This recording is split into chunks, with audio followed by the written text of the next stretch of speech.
الحمد لله رب العالمين والعاقبة للمتقين والصلاة والسلام على أشرف الأنبياء والمرسلين أما بعد قال الله تبارك وتعالى إن الدين عند الله الإسلام وقال الشاعر شب گریزہ ہوگی آخر جلوہ خورشید سے شب گریزہ ہوگی آخر جلوہ خورشید سے یہ چمن معمول ہوگا نغمہ توحید سے عزیزان من آج مشرق و مغرب میں دشمنان اسلام یا اسلام ناشناسوں نے ذرائع ابلاغ کو اسلام نفرت اور دہشت گردی کے مذہب کے طور پر پیش کرنے اور جور و جبر کی علامت بنا دینے کا بیڑا اٹھا رکھا ہے۔ مشرق و مغرب میں مسلمانوں کے ساتھ روا رکھے جانے والی ناانصافیوں پر تو کسی کی توجہ نہیں جاتی، ان ناانصافیوں کے خلاف اٹھنے والی پرامن آواز کو تو کوئی نہیں سنتا۔ عدل و انصاف کے لیے کمزور اور پست حوصلہ مسلم قائدین کی ان دہائیوں کو تو کوئی نہیں سنتا تو کبھی غبار بلند ہو جاتی ہے۔ ارباب محفل اسلام امن و سلامتی، اصلاح و فلاح، اثار و ہمدردی، عیادت و تعزیت، غمخواری و غمخساری، انفاق فی سبیل اللہ اور خدمت خلق کا دین ہے، جس کا نظام اور پیغام اصلاح معاشرہ، فلاح معاشرہ اور اصلاح انسانیت ہے۔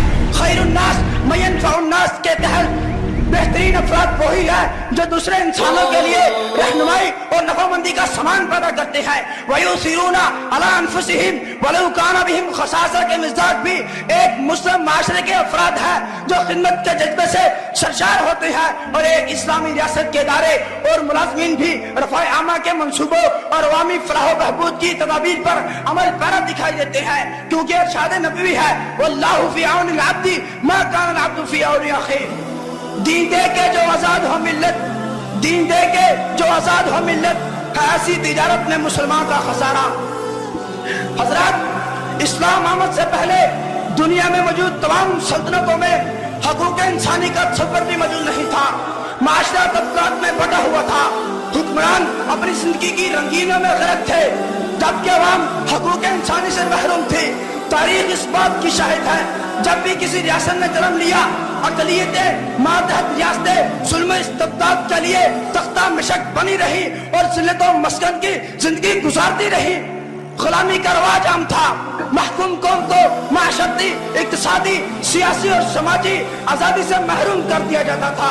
اسلام سے پہلے اقلیتوں کو کوئی حقوق حاصل نہ تھے، لیکن اسلام ایک ایسا نظام حیات ہے جس میں غیر مسلم رعایا کے حقوق کو تحفظ دیا گیا۔ تو شاعر بھی کیا اٹھا، وہ دی جس نے الفت کی بنیاد ڈالی، وہ دی جس نے الفت کی بنیاد ڈالی، کیا تب روا کو دوران سے خالی۔ وہ دی جس نے الفت کی بنیاد ڈالی، کیا تب دوران کو دوران سے خالی۔ حضرات، قرآن مجید اور تعلیمات نبیہ کے خریدہ جوہر سے میں آپ کو بتاتا چلوں کہ اسلام امن عالم کی ضمانت ہے، نہ کہ دہشت گردی۔ جب ہم نے قرآن میں غور و فکر کیا تو ہمیں اس امن کی بہاریں کچھ یوں دکھائی دیتی ہے، تعاونوا علی البر والتقوی ولا تعاونوا علی الاثم والعدوان کے تحت اسلام امن کا پیکر ہے، کیونکہ اسلام میں رفاہی کام اور امن و سلامتی عبادت کی حیثیت رکھتے ہیں، اور وَلَا تَقْتُلُوا النَّفْسَ الَّتِي حَرَّمَ اللَّهُ إِلَّا بِالْحَقِّ کے تحت اسلام نے کسی بھی جان کو بغیر حق کے قتل کرنے سے منع کیا ہے، جس سے سمجھ آتی ہے اسلام امن پسند ہے، اسلام دہشت گردی سے منع کرتا ہے۔ اسلام نے انسان تو انسان، یہاں بھوکے جانوروں کو چارہ ڈال دینا، پیاسے جانوروں کو پانی پلا دینا آخرت میں نجات کا ذریعہ ٹھہرایا ہے، اور کبھی یوں فرمایا وَلَا تَأْكُلُوا أَمْوَالَكُمْ بَيْنَكُمْ بِالْبَاطِلِ کے تحت اسلام نے ناجائز طریقے سے مال کھانے سے منع کیا ہے، جس سے ثابت یہ ہوتا ہے اسلام معاشرے میں بد امنی اور ڈاکہ چوری کو ناپسند کرتا ہے۔ اور کہیں یوں فرمایا لا اکراہ فی الدین کے تحت اسلام جبراً دین و عقائد کی تبدیلی کو ناپسند کرتا ہے۔ جب ہم نے احادیث میں غور و فکر کیا تو کچھ یوں اسلام میں امن کی بہاریں ملتی ہے۔ من قتل معاہدا لم یرہ رائحۃ الجنہ کے تحت اسلام نے مسلمان تو مسلمان کافروں کو نجائز حق قتل کرنے سے ناپسند کیا ہے، اور اس کے بارے میں سخت وعید بیان کی ہے۔ اور کہیں یوں فرمایا لا فضل لعربی علی آدمی ولا لأحمر علی اسود کے تحت اسلام نے کسی کو دوسرے پر ترجیح دینے سے ناپسند کیا ہے اور سب کو برابر کرا دیا ہے۔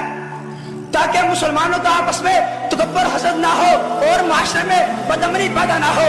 اور کہیں ہمارے نبی نے یوں ارشاد فرمایا لو ان فاطمہ بنت محمد سرقت لقطعت یدہا کے تحت.